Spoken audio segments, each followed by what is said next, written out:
Okay. बिस्मिल्लाहिर्रहमानिर्रहीम। अच्छा, अब हम अपने नए टॉपिक की तरफ जा रहे हैं। मतलब कोर्स आउटलाइन में लिखा हुआ है तो हम इसे पढ़ेंगे। This is related to the evaporation. अच्छा, इसी कोर्स आउटलाइन में हम ड्राइंग भी पढ़ रहे हैं और एवेपोरेशन भी पढ़ रहे हैं। ड्राइंग का टॉपिक हमने शुरू किया था, मेरे ख्याल है इवनिंग है ना, हाँ इवनिंग में हमने शुरू किया था। बस बिल्कुल बेसिक मतलब इंट्रोडक्शन भी हमने प्रॉपर नहीं लिया था। तो ठीक है, इन पर्सन क्लासेस होंगे तो वहाँ से हम इसको रिज्यूम करेंगे। फिलहाल हम एवेपोरेशन के टॉपिक को डिस्कस कर रहे हैं। ओके। एवेपोरेशन क्या चीज़ है, इसको ज़रा सा हम समझने की कोशिश करते हैं और इसे ड्राइंग से डिफ्रेंशिएट करने की कोशिश करेंगे।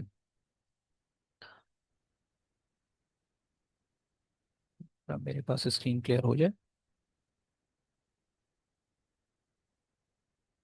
Can you see the full screen, या अभी तक आपको पावर पॉइंट प्रेजेंटेशन ही नज़र आ रही है?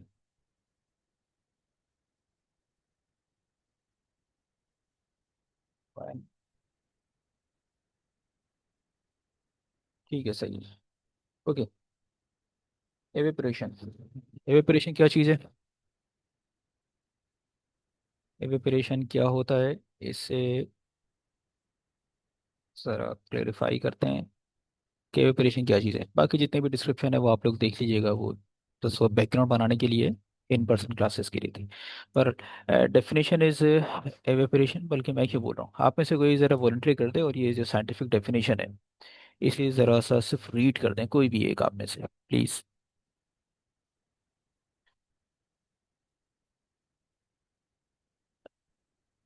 Anyone? Assalamualaikum, sir. Evaporation is the removal of a solvent, usually water or alcohol, as vapor from the solution, leaving behind a more concentrated product. ठीक है, thank you. ठीक है, ये जो टेक्स्ट अभी इन्होंने पढ़ा था सेल्फ एक्सप्लेनेटरी है। ये वो चीज़ें हैं जो कि हम बचपन से पढ़ते हुए आ रहे हैं। किसी मोटरसाइकिल के नाम से कहीं पढ़ा होगा, कभी कहीं पढ़ा होगा। यहाँ पर हमसे फोकस कर रहे हैं प्रोसेस ऑफ एवेपोरेशन पे। एवेपोरेशन में सिंपली हमें सॉल्वेंट को रिमूव करना है। We are concern with the solvent. इससे पहले हमने फिल्ट्रेशन का टॉपिक पढ़ा था, वहाँ पर हम या तो हम वहाँ पर मेनली सेपरेशन की बात कर रहे थे। कभी हम लिक्विड, हमारा टॉपिक ऑफ इंटरेस्ट था, मतलब जो हमें चाहिए। कभी सॉलिड रिकवरी हमारे लिए इम्पोर्टेंट थी। एवेपोरेशन में हमारा कंसर्न है कि हमें जो वेपर्स हैं, जो लिक्विड है, इसे हमें यहाँ से हटाना है। अच्छा, अब इस स्लाइड पर एक इम्पॉर्टेंट चीज़ है, मतलब in order to build a concept, या जो ऑलरेडी कॉन्सेप्ट बना हुआ है उसको मजीद स्ट्रेंथन करने के लिए एक पिक्टोरियल दिया हुआ है, एवेपोरेशन और बॉइलिंग का डिफरेंस। ये पिक्टोरियल वो समटाइम्स कहते हैं ना क्या, कि एक पिक्चर 1000 वर्ड से बेहतर होती है, कि ये वही वाली चीज़ है। हम इसको किसी भी तरीके से एक्सप्लेन करते रहें तो ये क्लियरिटी नहीं आती। एवेपोरेशन एवेपोरेशन और बॉइलिंग का अगर हम डिफरेंस देखें तो बॉइलिंग में हमें वाटर मॉलिक्यूल्स की मूवमेंट हमें अक्रॉस द मीडियम नज़र आ रही है, लेकिन एवेपोरेशन में सिर्फ सरफेस पे नज़र आ रही है। बाकी इधर टेक्स्ट लिखा हुआ है, फीचर्स हैं एवेपोरेशन और इसके डिफरेंस की बात की गई है। ये अब सिंपल है इस पिक्चर को देखने के बाद। एवेपोरेशन सरफेस फिनोमेना है, किसी भी टेम्परेचर पर हो जाएगा। स्लो प्रोसेस है, इसमें बबल्स फॉर्म नहीं होते। मतलब बबल्स का मतलब है कि एयर ट्रैप हो रही है, एयर ट्रैप नहीं हो रही है। और फार्मास्यूटिकल्स हम इसे यूज़ कर रहे हैं, क्यों यूज़ कर रहे हैं, क्योंकि यहाँ पर बॉइलिंग के लिए हमें, या इवन ड्राइंग के लिए भी हमें टेम्परेचर देना पड़ता है। जो ड्राइंग में भी अगर हम बात करेंगे तो टेम्परेचर समहाउ 60 डिग्री सेंटीग्रेड तो हो, 55 to 60 तो वो ऑर्गेनिक सॉल्वेंट्स तो फिर हम उसे 40-45 रखते हैं। अदरवाइज वाटर को अगर हमें रिमूव कराना है, एवेपोरेट कराना है, तो you have to operate 55, 60, sometime 65 degree centigrade. लेकिन एवेपोरेशन की बात करें तो एवेपोरेशन में टेम्परेचर किसी भी टेम्परेचर पर हो जाएगा। इसको आप रूम टेम्परेचर पे रखेंगे तभी एवेपोरेशन होगी, because its surface phenomena. Surface पे जो मॉलिक्यूल्स हैं दे विल लीव। बाकी ये डिफरेंस आप देख लीजिएगा, मतलब ये कोई ऐसी चीज़ नहीं है, सिर्फ यहाँ पर रिमाइंड ये कराना था कि evaporation is a surface phenomena. अच्छा, अब फार्मेसी में एवेपोरेशन की ज़रूरत क्यों पड़ती है? तो ज़रा कम होता है, लेकिन बहरहाल ज़रूरत तो है इसकी। हम क्यों थोड़ा सा इसको रिकॉल करें ताकि हमें इसकी इंपॉर्टेंस का पता चले और आगे आने वाले क्वेश्चंस को हम एड्रेस कर सकें। अच्छा, क्यों करते हैं हम? हर्बल एक्सट्रैक्ट्स हैं। हर्बल एक्सट्रैक्ट्स जो हमने बनाए हैं, हर्बल एक्सट्रैक्ट्स निकालने के एक्सट्रैक्शन के पूरे प्रोसेसेस आप लोगों ने देखे होंगे, मैसेरेशन से लेकर जितने भी इसके प्रोसेसेस हैं।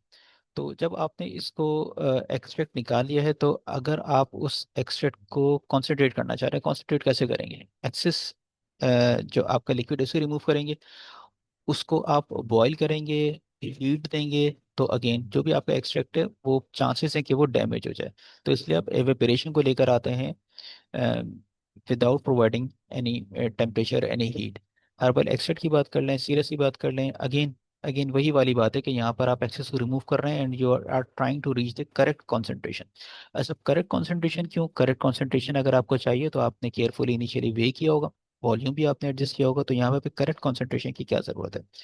तो समटाइम्स अगर आप इसकी बात कर रहे हैं, जब आपने हर्बल एक्सट्रैक्ट जब आप बना रहे हैं या आप एलिक्सर्स बना रहे हैं जिसमें आपको एक्सट्रैक्ट कराना है, हम मेनली उसी बात कर रहे हैं। जहाँ तक आप सिरप्स की बात कर रहे हैं, careful weighing, careful calibration of equipment और केयरफुल मेजरमेंट ऑफ वॉल्यूम, वहाँ से आप इसको बना सकते हैं, आप क्लोज टू एक्यूरेट कॉन्सेंट्रेशन पहुंच सकते हैं। लेकिन जब आप ये रैंडम यूज़ कर रहे होते हैं एक्सट्रैक्ट के लिए, वहां पर आपको उस कॉन्सेंट्रेशन पर लाने के लिए वेपरेशन की जरूरत पड़ती है। Same is the case with the vaccines, biotechnology, tinctures, again tincture भी इसी तरीके के हैं, वही अल्कोहल बेस्ड चीज़ें।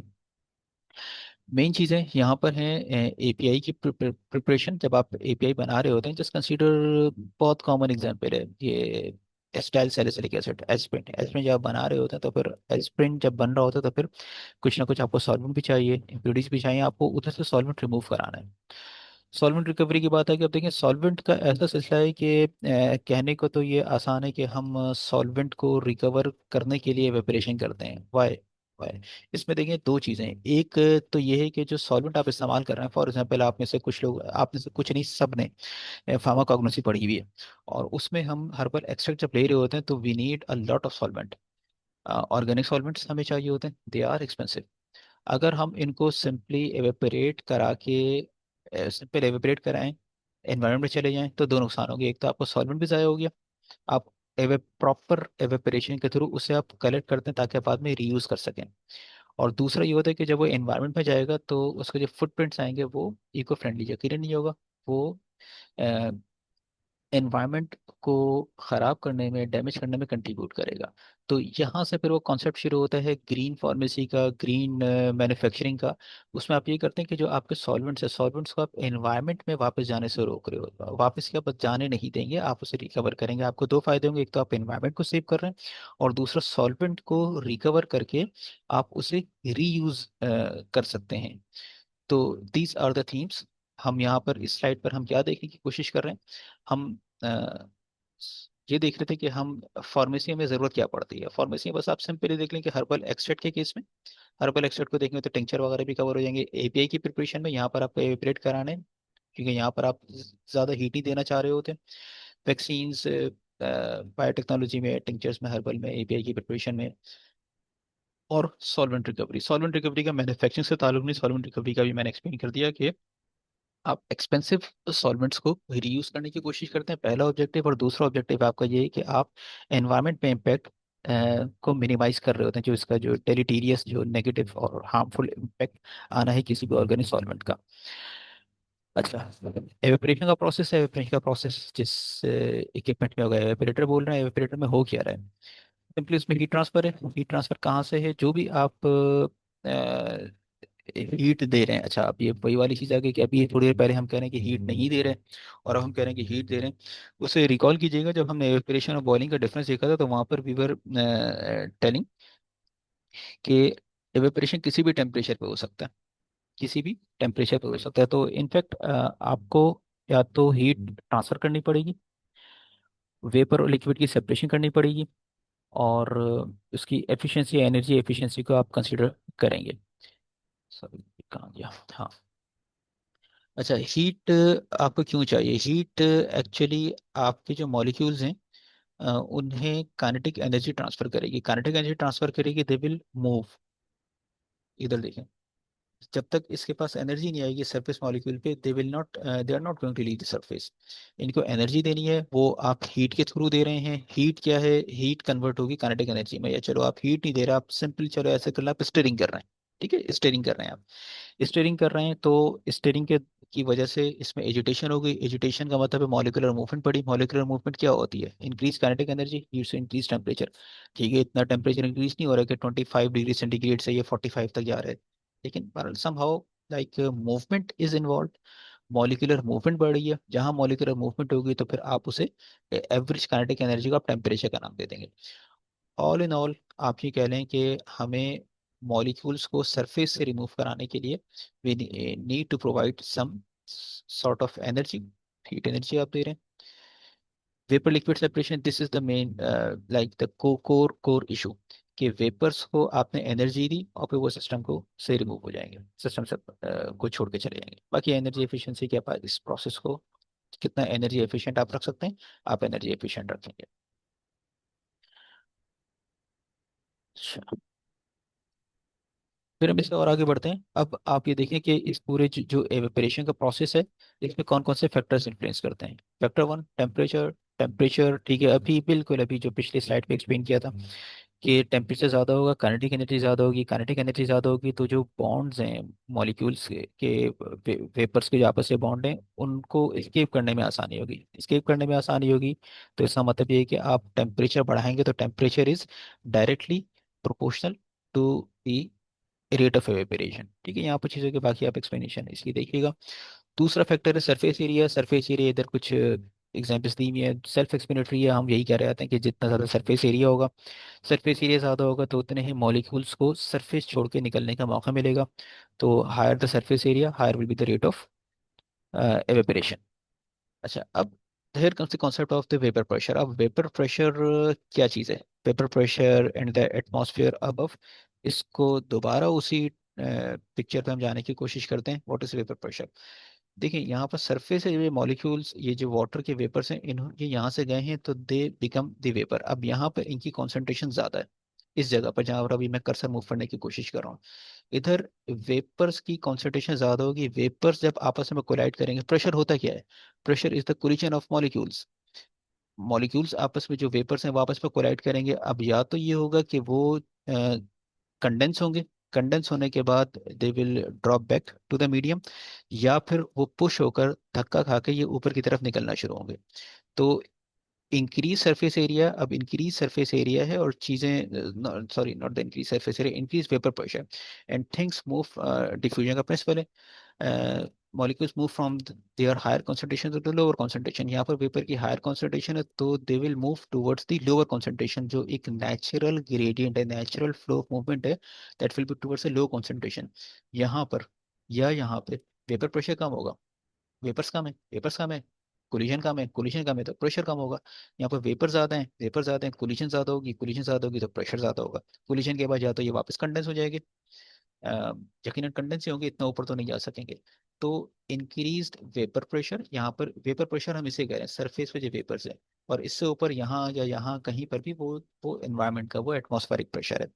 तो वेपर प्रेशर हमने देखा, तो vapour pressure is the main driving force इसके लिए, जो प्रोसेस ऑफ एवेपोरेशन है इसके लिए।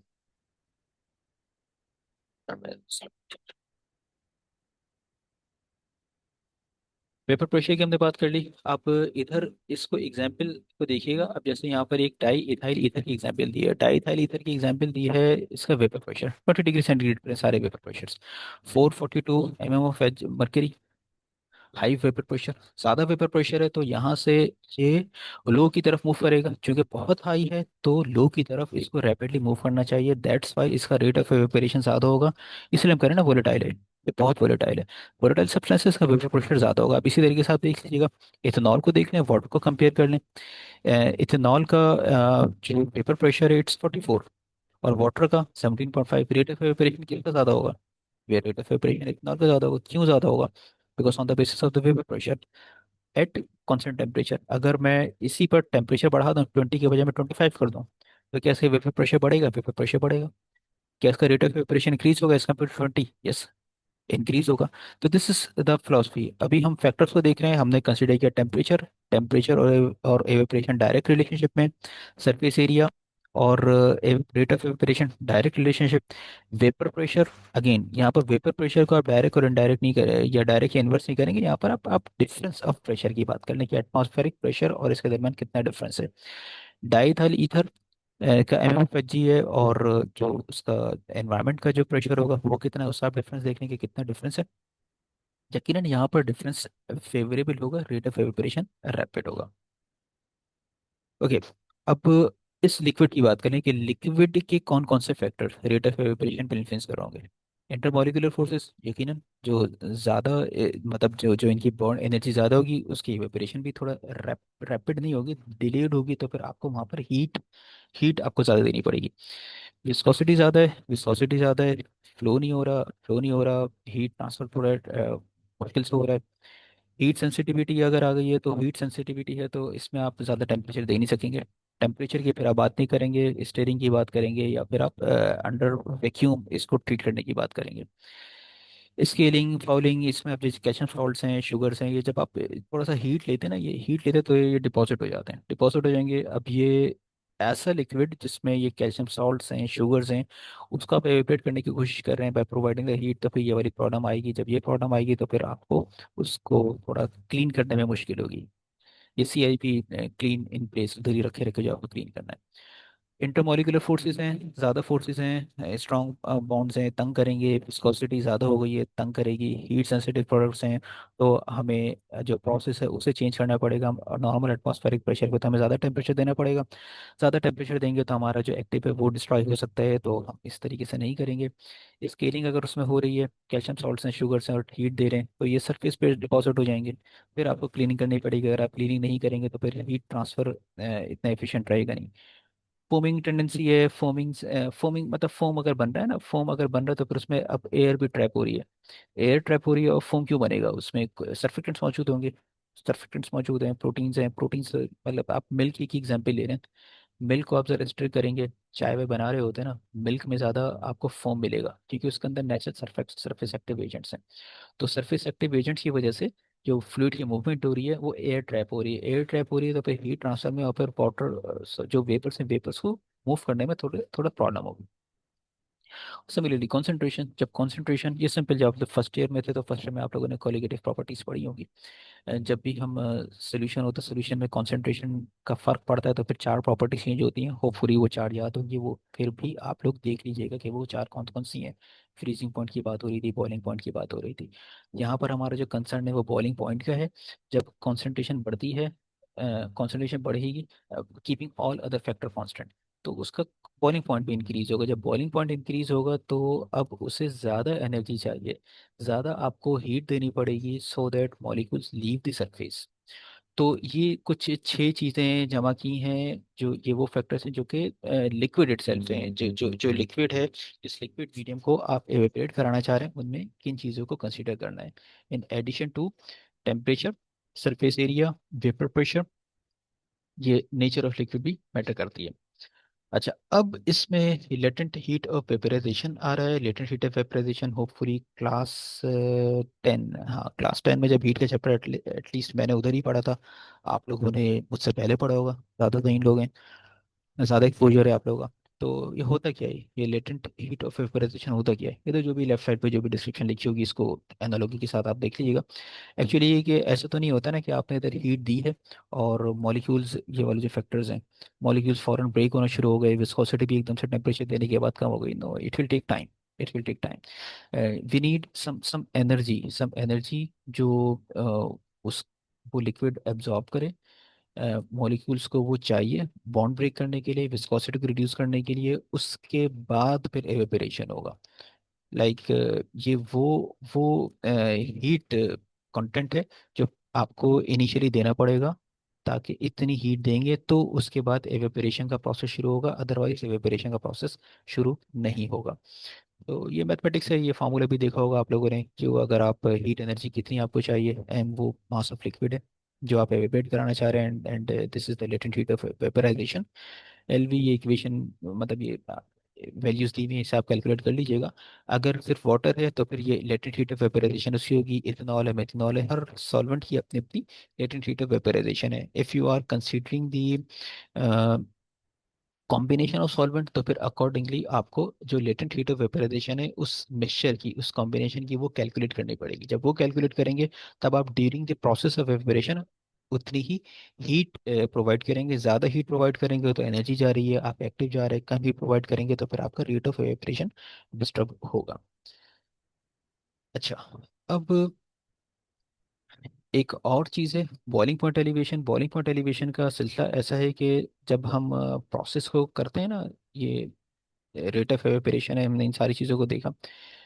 अ, तो जब यहाँ पर हमने देखा था कॉन्सेंट्रेशन का इफेक्ट। कॉन्सेंट्रेशन का इफेक्ट क्या आएगा? जब एवेपोरेशन हो रही है, सॉल्वेंट एवेपोरेट हो रहा है, सॉल्वेंट है या लिक्विड है, वो एवेपोरेट हो रहा है, living behind what, living behind solid content.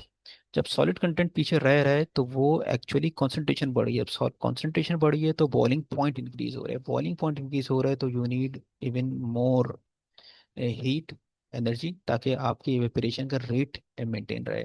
तो जनरल वही कॉन्सेप्ट है कि बॉइलिंग पॉइंट और कॉन्सेंट्रेशन का रेशियो है कि जैसे जैसे कॉन्सेंट्रेशन बढ़ती जाती है, अगेन क्वालिटेटिव प्रॉपर्टीज आप ध्यान में रखिएगा, बॉइलिंग पॉइंट भी इंक्रीज होता रहेगा।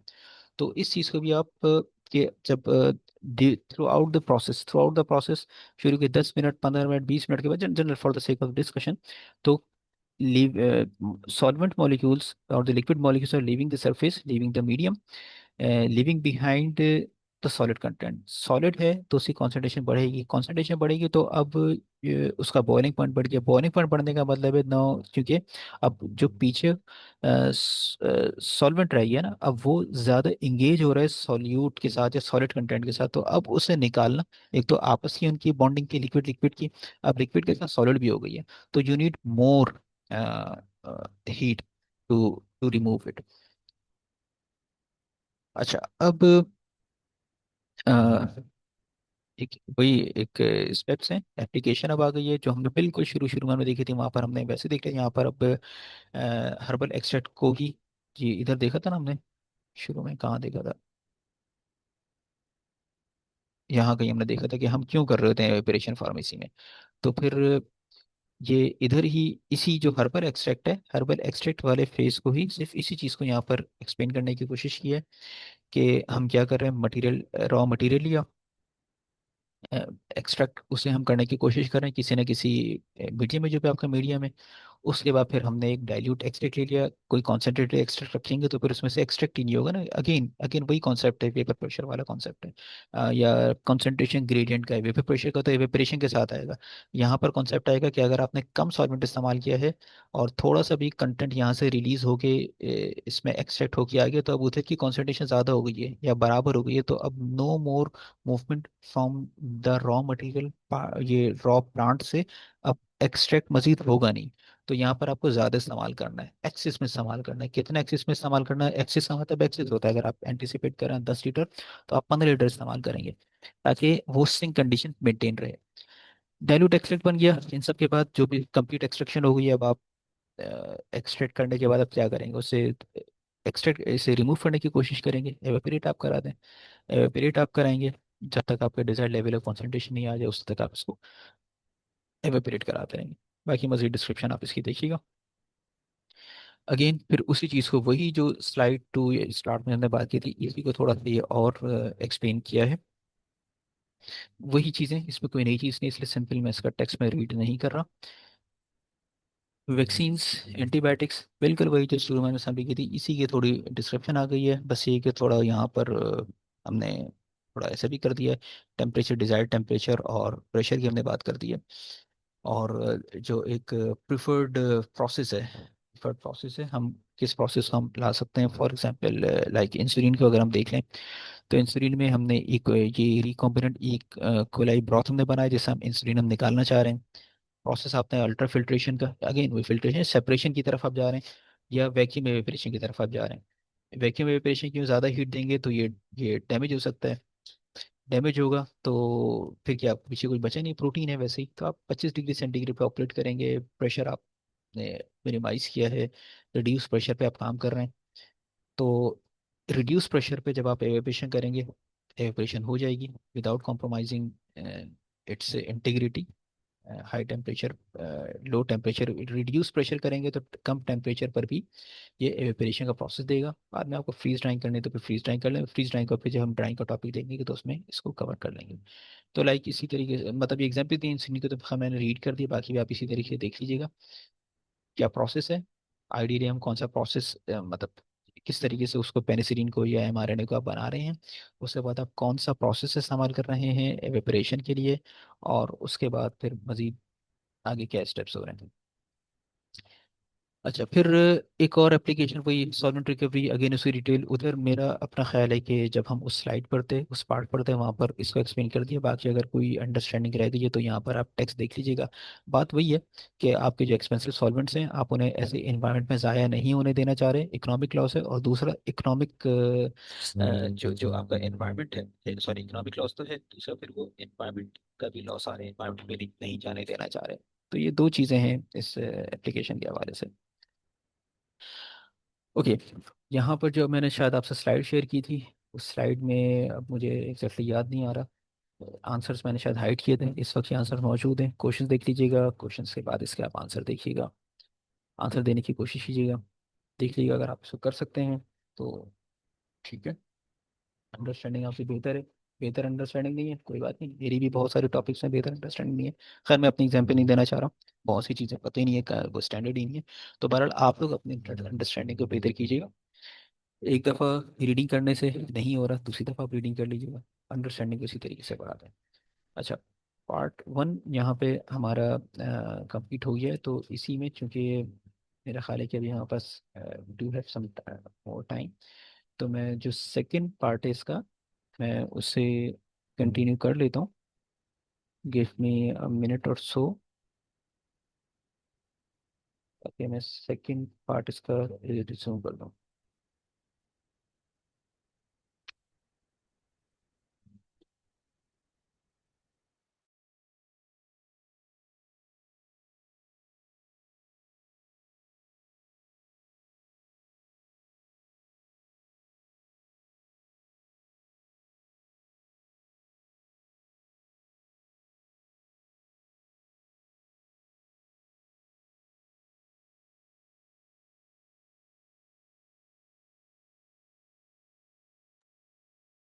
ओके, अगेन ऐसा है कि इधर मेरे पास आखिरी 10 मिनट का रिमाइंडर आ गया है, तो मे बी हम उसमें इसको कंप्लीट ना कर सकें। सेकंड स्लाइड है, इससे चलें स्टार्ट करते हैं, कहाँ तक हम जा सकते हैं। मुझे बस आप लोग ये कंफर्म कर दें कि क्या आपको स्क्रीन नज़र आ रही है, कैन सी द स्क्रीन।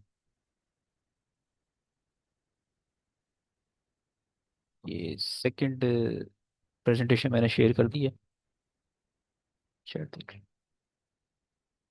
ठीक है, नज़र आ रही है। चलिए इसको क्विकली देखने की कोशिश करते हैं, अगर इसे 10 मिनट में if I am able to cover it fine, फिर हम नेक्स्ट क्लास कंटिन्यू नहीं करेंगे।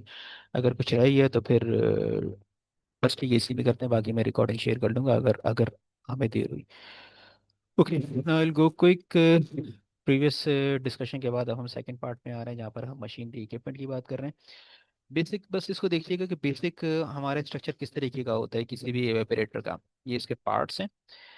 हम हमारे पास एक कंटेनर है जिसके अंदर हम इसे रखेंगे, इस लिक्विड को आप हीट देंगे, हीट देने के बाद आपका कोई ना कोई एवेपरे वेपर्स को एवेपरेट कराने की कोई जगह चाहिए होगी, आप उसे कंडेंस करेंगे, कंडेंस करने के बाद यू विल कलेक्ट, ये वो फॉरन रिकवरी वाला फेज है, लिविंग बिहाइंड सॉलिड एयर। अब ये हीट का फ्लेम तो लगा दिया, वो तो बच्चों को एग्जांपल दे रहे होता हूँ समझाने के लिए, लेकिन हम यहाँ पर फ्लेम को कभी भी कंसिडर नहीं करेंगे, फार्मा में हम डायरेक्ट फ्लेम इस्तेमाल नहीं करते हैं, इसको आप ध्यान में रखिएगा।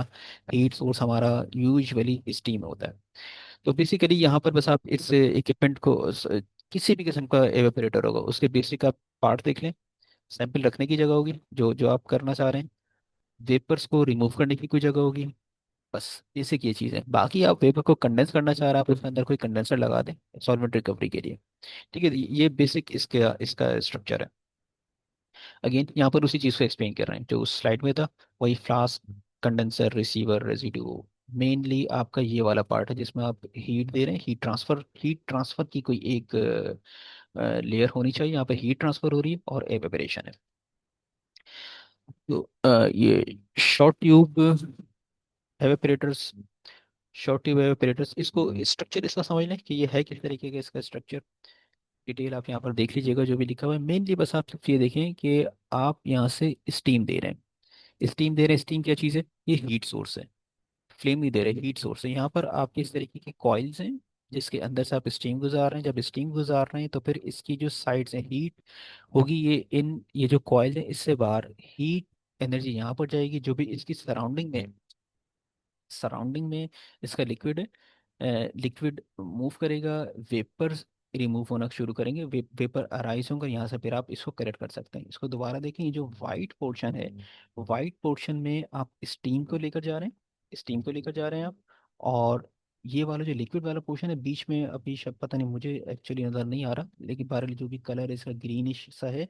यहाँ पर आप फ्लूइड को फोर्स कर रहे हैं। फ्लूइड को फोर्स कैसे कर रहे हैं कि फ्लूइड इन ये जो ट्यूब्स हैं, वर्टिकल ट्यूब्स हैं, इनके दरमियान से गुजर के जाए। इनके दरमियान से गुजर के क्यों जाए? क्योंकि इधर से स्टीम जा रहा है, स्टीम जा रहा है, और स्टीम इसकी इन लाइनिंग्स पे जा रहा है, तो यहाँ पर हीट एक्सचेंज होगा, हीट ट्रांसफर होगा। हीट ट्रांसफर होगा तो यहाँ पर हीट मिलेगी। हीट मिली तो लिक्विड में, तो वेपर्स विल यहाँ से फिर छोड़ के जाएंगे, एवेपोरेशन का प्रोसेस शुरू हो जाएगा। बाकी इसकी लेबलिंग आपको देखिएगा। मेन कॉन्सेप्ट यही है। मेन कॉन्सेप्ट हम ऐसा ही है जो कि हम यहाँ पर एक्सप्लेन कर रहे थे। बेसिक ये स्ट्रक्चर है। अब इस स्ट्रक्चर को फिर आप फिल इन करते रहें क्या क्या चीज़ें हैं।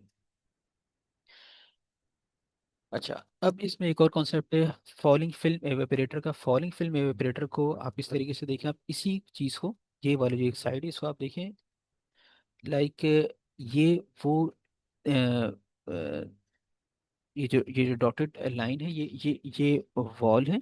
और यहाँ पर फिर आप समझें कि आप फॉल करा रहे हैं, जो भी लिक्विड है, लिक्विड इसमें से पास होता हुआ जा रहा है, मेकिंग अ थिन फिल्म।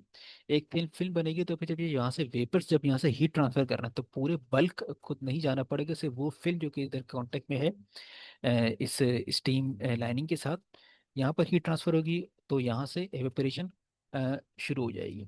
तो चूंकि आपने हम एक फिल्म इधर बनाई हुई है, बीच में जो कुछ भी है ना, यहाँ तक हीट जा नहीं रही है, ये बीच में हीट एक्सचेंज यहाँ पर हो रहा है, इस फिल्म के साथ हो रहा है। तो under the influence of gravity आप फ्लूइड को मूव करा रहे हैं, तो वो फ्लूइड जो कि इस वॉल के साथ है, वो उधर हीट ट्रांसफर होगा और एवेपोरेशन होना शुरू हो जाएगी। वेपर्स फिर आप वहां से करेक्ट करें जिस तरीके से भी करना चाहें। लाइक यहाँ पर कॉन्सेप्ट था कि फॉलिंग फिल्म, फिल्म एवेपोरेटर का। फिल्म क्या चीज़ होगी? फिल्म वही कॉन्सेप्ट है जो कि हमने यहाँ पर दिया है कि ये स्टीम और उसके साथ जो लिक्विड है आप उससे फोर्स सर्कुलेशन करा रहे हैं, एक फिल्म बना रहे हैं वो। तो फिल्म बना रहा है, इस फिल्म में हीट एक्सचेंज हो रहा है और यहाँ से फिर वेपर्स इसके रिमूव हो रहे हैं। बाकी टेक्निकल डिस्क्रिप्शन यहाँ पर मौजूद है। फोर्स सर्कुलेशन की बात कर लें, वो या तो under the influence of gravity जाएगा। फोर्स सर्कुलेशन में आप इसे फोर्सफुली मूव करा रहे हैं, जो हीटेड सरफेस आप दे रहे हैं उसके साथ, ताकि इसकी एवेपोरेशन रैपिड हो सके। इक्विपमेंट की सिलेक्शन की हम बात कर रहे हैं। इक्विपमेंट सिलेक्शन एक समरी सेल्फ एक्सप्लेनेटरी है। टेम्परेचर, विस्कोसिटी के किस विस्कोसिटी ग्रेड इस्तेमाल कर सकते हैं नहीं कर सकते, सेल्फ एक्सप्लेनेटरी चीज़ें। रिड्यूस प्रेशर की एग्जांपल है, ये इंपॉर्टेंट चीज़ है। हम चूंकि हमने कहा ना कि हम अगर 60 70 डिग्री सेंटीग्रेड पर ऑपरेट करें वेपोरेशन तो हो जाएगी, but what about the thermolabile substances, वो डैमेज हो सकते हैं।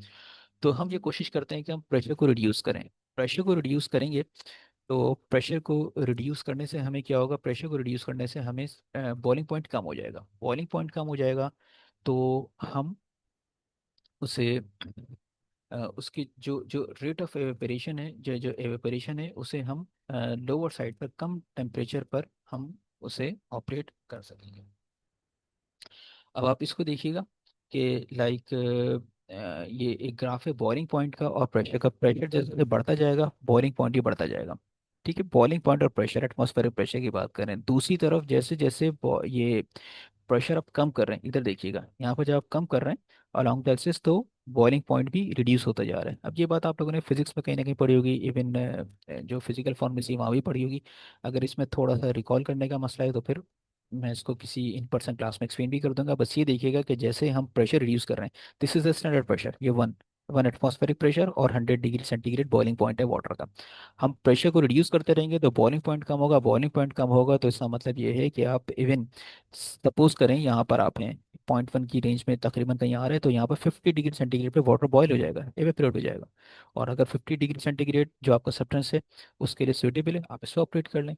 अगर आपका सब्सटेंस लाइक इंसुलिन है वो उससे भी नीचे है तो फिर आप प्रेशर को मजीद रिड्यूस कर दें, एवेपोरेशन हो जाएगी, कम हीट पर एवेपोरेशन हो जाएगी। तो this is the main concept, बाकी सारी डिटेल इधर मौजूद है।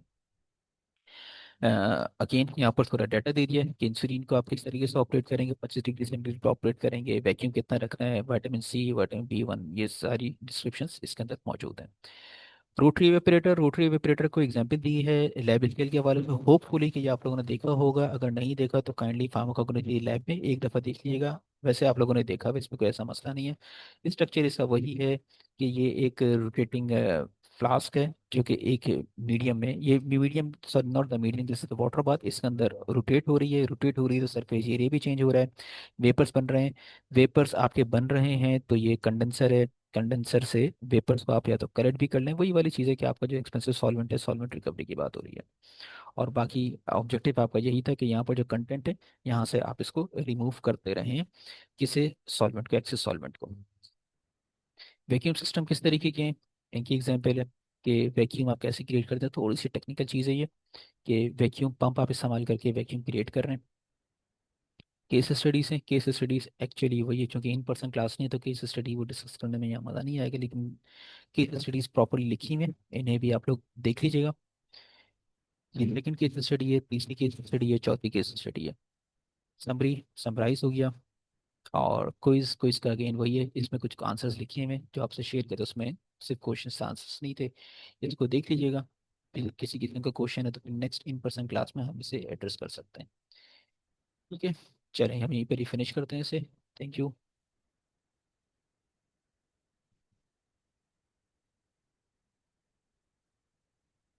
अच्छा, नेक्स्ट क्लास में भी नहीं ले रहा।